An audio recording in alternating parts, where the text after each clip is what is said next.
Hi hello friends, welcome back to new video. Sitarama serial. Rama ಅಶೋಕನ ಆಟದ ಅದಲು ಬದಲು ಆಟ ತಿಳಿದ ಭಾರ್ಗವಿ ಸೀತಾರಾಮ ದಾರುವೆಯಲ್ಲಿ ಮದುವೆ ಮುರಿದು ಬಿದ್ದಕ್ಕೆ ರಾಮ್ ಸೀತಾ ಬಳಿ ಕ್ಷಮೆ ಕೇಳುತ್ತಿದ್ದಾನೆ. ತಾನೇ ಮದುವೆ ಒತ್ತಾಯ ಮಾಡಿ ಎನ್ನುತ್ತಾನೆ.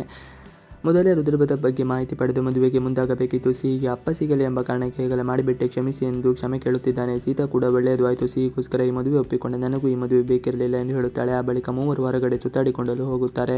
ಖುಷಿಯಾಗಿರುವ ಸೀತಾ, ಸಿಹಿ ಮೂವರು ಶುಗರ್ಲೆಸ್ ಐಸ್ ಕ್ರೀಮ್ ತಿನ್ನುತ್ತಾ ಖುಷಿಯಾಗಿ ಕಾಲ ಕಳೆಯುತ್ತಾರೆ. ಸಿಹಿ ರಾಮ್ ಮ್ಯಾಜಿಕ್ಗೆ ಫಿದಾ ಆಗಿರುತ್ತಾಳೆ. ಇನ್ನು ವಟಾರದವರು ಕೂಡ ರಾಮ್ ಮಾಡಿದ ಸಾಹಸಕ್ಕೆ ಆಶ್ಚರ್ಯಪಟ್ಟಿದ್ದು ಅವನಿಂದ ನಮ್ಮ ವಟಾರ ಉಳಿಯಿತು ಎಂದು ನೆಮ್ಮದಿಯಾಗಿರುತ್ತಾರೆ. ಇದರ ಜೊತೆಗೆ ಆ ಸೀತಾ ಆಫೀಸ್ಗೆ ಖುಷಿಯಿಂದ ಹೊರಟಿದ್ದಾಳೆ. ನೋಡಿ, ರಾಮ್ ಮತ್ತು ಸೀತಾ ಇಷ್ಟಪಡುತ್ತಿರಬೇಕು, ಅದಕ್ಕೆ ಇಬ್ಬರು ಯಾವಾಗಲೂ ಒಟ್ಟಿಗೆ ಇರುತ್ತಾರೆ ಎಂದು ಮಾತನಾಡಿಕೊಳ್ಳುತ್ತಿದ್ದಾರೆ. ಈ ಮಾತನ್ನು ಕೇಳಿಸಿಕೊಂಡ ಅಜ್ಜಿ ಸೀದಾ ಪತಿ ಬಳಿ ಹೋಗಿ ರಾಮ್ಗೂ ಸೀತಾಳಿಗೆ ಮದುವೆ ಮಾಡಿಸಬಹುದಲ್ವೇ ಎಂದು ಮಾತನಾಡಿಸುತ್ತಾರೆ. ಹುಡುಗಿ ಪರಿಚಯಿಸುವೆ ಎಂದ ರಾಮ್. ಇನ್ನು ಸೀತಾ ರಾಮ್ಗೆ ನಿಮ್ಮ ಹುಡುಗಿಯನ್ನು ಪರಿಚಯ ಮಾಡಿದೆ ಎಂದು ಕೇಳುತ್ತಾನೆ. ಅದಕ್ಕೆ ರಾಮ್ ಸ್ವಲ್ಪ ಯೋಚಿಸಿದರೆ ನಾಳೆ ಪರಿಚಯ ಮಾಡಿಸುವುದಾಗಿ ಹೇಳುತ್ತಾನೆ. ಸೀತಾರಾಮ್ ಹುಡುಗಿ ಯಾರೆಂದು ನೋಡಲು ಕುತೂಹಲಗೊಂಡಿದ್ದಾಳೆ.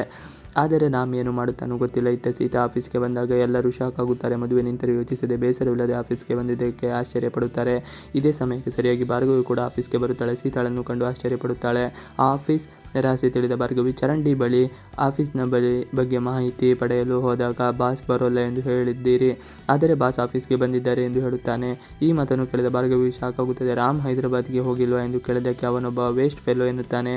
ಕೋಪ ಮಾಡಿಕೊಂಡ ಭಾರ್ಗವಿ ಚರಣ್ ಡಿ ಕಪಾಳಕ್ಕೆ ಬಾರಿಸುತ್ತಾಳೆ. ದೇವಸಾಯಿ ಕುಟುಂಬದವರ ಬಗ್ಗೆ ಹಗುರವಾಗಿ ಮಾತನಾಡಬೇಡ ಎಂದಾಗ ಬಾಸ್ ಅಶೋಕ್ ಅವರ ಬಗ್ಗೆ ಮಾತನಾಡಿಲ್ಲ ಎನ್ನುತ್ತಾರೆ. ಆಗ ಭಾರ್ಗವಿಗೆ ರಾಮ್ ಮತ್ತು ಅಶೋಕನ ಅದಲು ಬದಲು ಆಟ ಅರ್ಥವಾಗುತ್ತದೆ.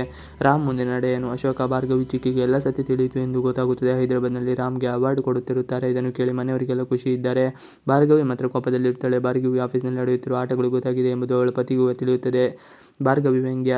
ರಾಮ್ ಕೋರ್ಟ್ ಬಿಚ್ಚಲು ಕಷ್ಟಪಡುತ್ತಿದ್ದಾಗ ಭಾರ್ಗವಿ ಬೇಕಂತಲೇ ಅಶೋಕ್ ಫ್ರೆಂಡ್ನ ಸಹಾಯ ಮಾಡು, ಹೇಗಿದ್ದರೂ ಕೋರ್ಟ್ ಬಿಚ್ಚುವುದು ನಿನಗೆ ಸುಲಭವಾಗಿ ಬರುತ್ತದೆ ಎಂದು ಆಡಿಕೊಳ್ಳುತ್ತಾಳೆ. ಈಗ ರಾಮ್ ಸೀತಾ ವಿಚಾರದಲ್ಲಿ ಯಾವ ನಿರ್ಧಾರ ತೆಗೆದುಕೊಳ್ಳುತ್ತಾನೆ ಎಂಬುದನ್ನು ಕುತೂಹಲ ಮೂಡಿಸಿದೆ. ಇವಿಷ್ಟು ಇವತ್ತಿನ ವಿಡಿಯೋ. ಈ ವಿಡಿಯೋ ಇಷ್ಟ ಆದರೆ please like and subscribe and thanks for watching video.